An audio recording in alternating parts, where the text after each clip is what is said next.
कुछ पुरुषों में इजैकुलेशन के दौरान या उसके बाद दर्द क्यों होता है, ये जानिए सेहत के पहले सेगमेंट में। किसी पुरुष का होम प्रेगनेंसी टेस्ट पॉजिटिव आना खतरनाक क्यों होता है, ये जानिए सेहत के दूसरे सेगमेंट में। क्या सी सॉल्ट यानी समुद्री नमक वाला पानी पीने से कैंसर से बचा जा सकता है, ये जानिए सेहत के आखिरी सेगमेंट में।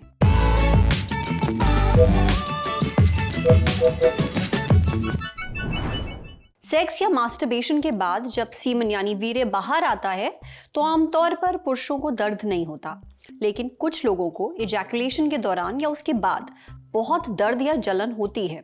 इसे पेनफुल इजैकुलेशन कहते हैं। इस समस्या से ललन टॉप के एक व्यूअर भी जूझ रहे हैं, जो चाहते हैं हम सेहत पर इसके बारे में बात करें ताकि उनके जैसे और लोगों को भी मदद मिल सके। दरअसल इस कंडीशन को मेडिकल भाषा में डिसऑर्गेज्मिया या फिर ऑर्गेस्मैल्जिया भी कहते हैं।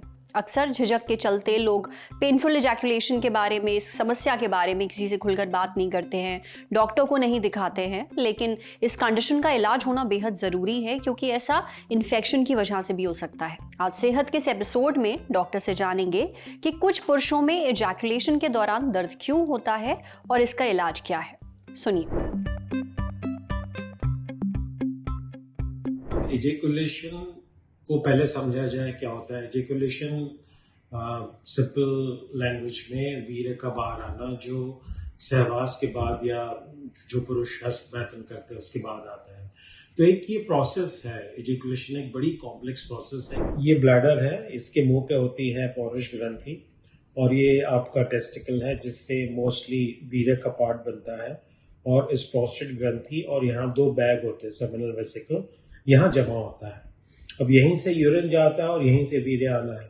तो सेक्स के दौरान या सेक्स के उपरांत या हस्तमैथुन के उपरांत ये दरवाज़ा बंद होता है, यूरिन का बहाव बंद हो जाता है, और यहाँ जितनी सराउंडिंग मसल्स हैं वो एक्ट करती हैं वीर्य को निकालने के लिए।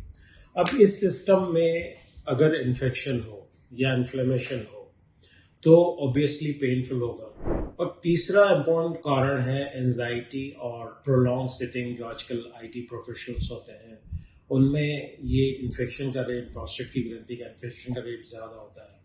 तो स्ट्रेस से, जैसे आपने एक कंडीशन का नाम सुना होगा फाइब्रोमाइल्जिया, तो स्ट्रेस से कोई भी मसल बहुत ज़ोर से कॉन्ट्रैक्ट कर सकती है और पेन दे सकती है।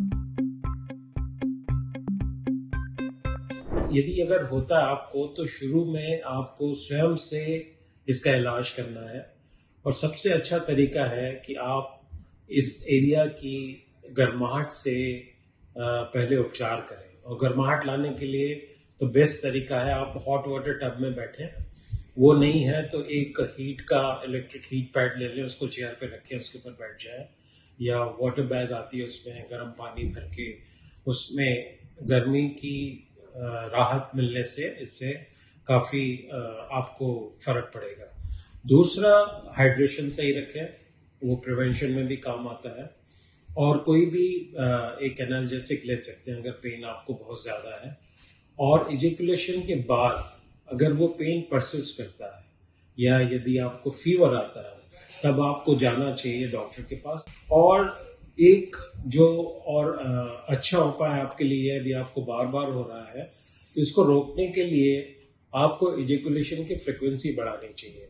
ये एक गलत धारणा है कि हमें हस्तमैथुन नहीं करना चाहिए क्योंकि इससे शरीर से धातु का लॉस होता है। ये गलत है। जितना ज़्यादा हस्तमैथुन आप करेंगे, ऑब्वियसली एक एक्सट्रीम के बियॉन्ड नहीं, वो आपके हेल्थ के लिए अच्छा है और उस पूरे सिस्टम की हेल्थ के लिए अच्छा है। जैसे आप हर ऑर्गन का, हार्ट के लिए आप एक्सरसाइज करते हैं, वैसे ही प्रोस्टेट और उसके सराउंडिंग मसल के एक्सरसाइज के लिए हस्तमैथुन या सेक्स की फ्रिक्वेंसी एडिक्वेट होनी चाहिए। इससे आपका पेनफुल इजैकुलेशन का इंसिडेंस या होना कम हो सकता है। तो इस 3-4 नुस्खों से भी अगर आपको राहत नहीं मिलती तो फिर आपको डॉक्टर को दिखाना है। और हो सकता है आप इन्फेक्शन हो और उसमें प्रॉपर यूरिन का और सीमेन का कल्चर देके, प्रॉपर एंटीबायोटिक लेके आप ठीक हो सकते हैं। अगर आपको इजैकुलेशन के दौरान या उसके बाद लगातार दर्द रहता है, सिकाई से भी आराम नहीं मिलता, तो डॉक्टर से मिलिए। हो सकता है इसके पीछे वजह इन्फेक्शन हो ऐसे में सही इलाज होना बेहद जरूरी है। अब बढ़ते हैं सेहत के अगले सेगमेंट की तरफ, तन की बात।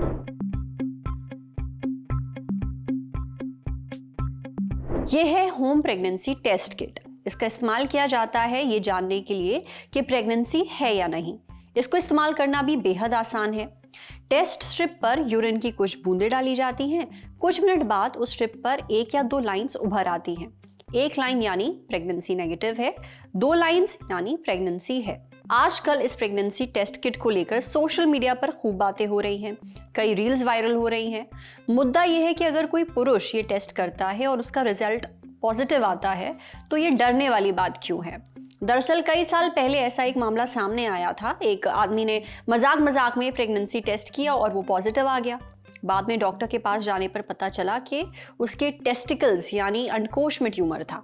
अब सवाल यह है कि अंडकोश में ट्यूमर या कैंसर का पता प्रेगनेंसी टेस्ट से कैसे चलता है।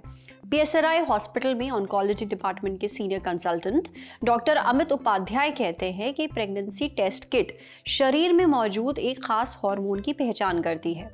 इस हार्मोन का नाम है ह्यूमन कोरियोनिक गोनाडोट्रोपिन यानी कि HCG। महिला के प्रेग्नेंट होने पर उसके खून और यूरिन में HCG हार्मोन का लेवल तेजी से बढ़ता है। प्रेगनेंसी टेस्ट किट में एंटीबॉडीज होती हैं जो HCG हार्मोन की पहचान करती हैं। जब महिला के यूरिन में HCG हार्मोन का लेवल बढ़ जाता है तो ये किट में मौजूद केमिकल से रिएक्ट करता है। इससे टेस्ट स्ट्रिप का रंग जो है वो बदल जाता है। अगर स्ट्रिप पर मौजूद दोनों लाइंस का रंग उभर आता है तो महिला प्रेग्नेंट है, यानी जो टेस्ट रिजल्ट है वो पॉजिटिव है। रही बात किसी आदमी का प्रेगनेंसी टेस्ट पॉजिटिव आने की, ये कभी कभार टेस्टिकुलर कैंसर से जुड़ा हो सकता है। टेस्टिकुलर कैंसर पुरुषों के टेस्टिस यानी कि अंडकोश में होता है। आमतौर पर एक ही अंडकोश में, लेकिन कभी कभी ये दोनों अंडकोशों में भी हो सकता है। कुछ तरह के टेस्टिकुलर कैंसर होने पर शरीर में HCG हार्मोन का लेवल बढ़ जाता है। ऐसे में जब कोई आदमी प्रेगनेंसी टेस्ट करता है तब उसका रिजल्ट भी पॉजिटिव आ सकता है। लेकिन टेस्टिकुलर कैंसर पता लगाने का ये कोई असरदार तरीका नहीं है, क्योंकि हर मरीज में HCG नहीं बढ़ता। इस वजह से टेस्टिकुलर कैंसर के हर मामले में प्रेगनेंसी टेस्ट पॉजिटिव नहीं आता। कई बार ऐसा भी होता है कि आदमी का प्रेगनेंसी टेस्ट पॉजिटिव आ जाता है लेकिन वजह टेस्टिकुलर कैंसर नहीं होती। ऐसा पेशाब में प्रोटीन की मात्रा ज्यादा होने, खून आने या कुछ दवाओं के असर से भी हो सकता है। इसलिए टेस्टिकुलर कैंसर का पता लगाने के लिए प्रेगनेंसी टेस्ट ना करने बैठ जाएं, बल्कि इस कैंसर से जुड़े लक्षणों को पहचानें, जैसे टेस्टिस यानी अंडकोश में भारीपन लगना, छूने पर वहां गांठ महसूस होना। कई बार इस गांठ में कोई दर्द नहीं होता। हर पुरुष को 15 दिन में या महीने में एक बार अपने टेस्टिस को महसूस करना चाहिए, चेक करना चाहिए कि कहीं उनमें कठोरता या गांठ तो नहीं है। अगर गांठ है तो कैंसर का चांस हो सकता है। वर्ल्ड हेल्थ ऑर्गेनाइजेशन की एजेंसी है international agency for research on cancer. इसके ग्लोबोकैन डेटाबेस के मुताबिक 2022 में करीब 4,500 भारतीयों को टेस्टिकुलर कैंसर हुआ था और 1000 से ज्यादा लोगों की मौत हो गई थी। अगर किसी को अंडकोश में गांठ महसूस हो तो तुरंत यूरोलॉजिस्ट से मिले।